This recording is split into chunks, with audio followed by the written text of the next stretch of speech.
All right, it's Sunday morning, and I went to church, left church, went to pick up my granddaughters, ran a couple of errands. I was going to get on here Friday. Well, when I first tried to get on here, when I got back on TikTok, I didn't have enough followers to go live. And now I do. So thank you all who are following me.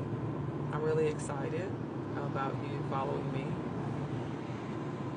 But I was going to get on here Friday and talk about the importance of community and finding community and having people in your life that you get to do life with, right? Because it really is a privilege to be able to do life with people, and I'm learning just how important it is to have friends and to be a friend to others. I think about Naomi and Ruth, and I've jokingly said the book really should have been titled Naomi and not Ruth, and some of my wonderful Christian friends wanted to give me a history lesson that I already understand why the book is named Ruth. But here's what I think we miss is we miss the value that Naomi, first we miss the struggle Naomi went through. Many times we want to get to Boaz and we want to get to the blessing, but Naomi sacrificed a lot and obviously lived a godly life and an influential life, so much so that Ruth would follow her wherever she went. And I think that's really powerful to have a daughter-in-law, daughter-in-love, as I refer to my daughter-in-law, Love, who sees your life and sees what you do, and when you reach a hard place that they're still willing to walk with you. And that's really what Ruth did. Like, Naomi was very broken from the pain, the grief, the loss. But Ruth didn't abandon her. She stayed with her because she had seen her in the good season of her life, and she knew her faith and her strength and the wisdom that I could only imagine Naomi had. And so when Naomi needed Ruth, Ruth stepped in.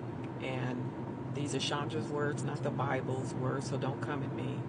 But I feel like Ruth carried Naomi when Naomi couldn't carry herself. But here's what I love about Ruth chapter 2. Is sometimes we write people off and don't think they have value because they're in a dark place or a broken place or they're grieving. When really, if we look at Naomi's story, it was still Naomi that guided Ruth in everything she did. Naomi didn't lose wisdom because she was grieving. Naomi didn't lose her power and her influence because she wanted to be called Mara and not Naomi. She was still able to guide Ruth and impact her life, and I'm just grateful for that.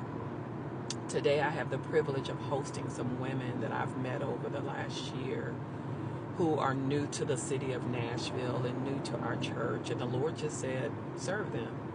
Just bring them over and prepare a simple meal. My son and daughter-in-law, we just went to Costco with my granddaughters because I wanted rotisserie chicken from Costco. And it really is a simple meal of chicken, mashed potatoes, green beans, rolls of cornbread, and Mom is baking her wonderful pound cake and ice cream. Like, it really is about the fellowship and not the food, and that's what the Lord said do. But this morning, while I was preparing and then sitting in church, the Lord said, go to Trader Joe's, and anybody who knows me in Trader Joe's, and get them flowers so that they can see they're a part of something bigger than themselves. They've come from Boston and Texas and Chicago. Like, they're from all these different places, but the Lord has brought them to Nashville. And I really want them to leave and know that they're not alone and that they really are part of a bigger family. And I hope that these flowers, these beautiful little flowers, they cost $3.99 each, but that's what the Lord said do. Reminds them that there are other people that are part of their story. So if you're not in a community, I would encourage you to find a community of people. Find your tribe, and you don't always get it on the first try. But if you're at my stage of life, I think that the least we can do is pour into others. and make space for them and find time for them. I have a very busy schedule right now in this season of my life.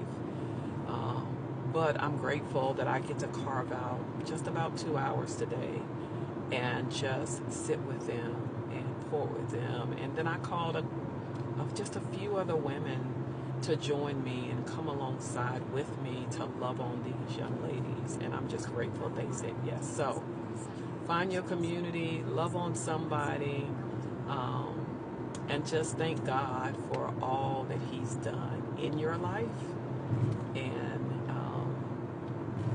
that He is doing in your life and in the lives of those around you. Have a super Sunday.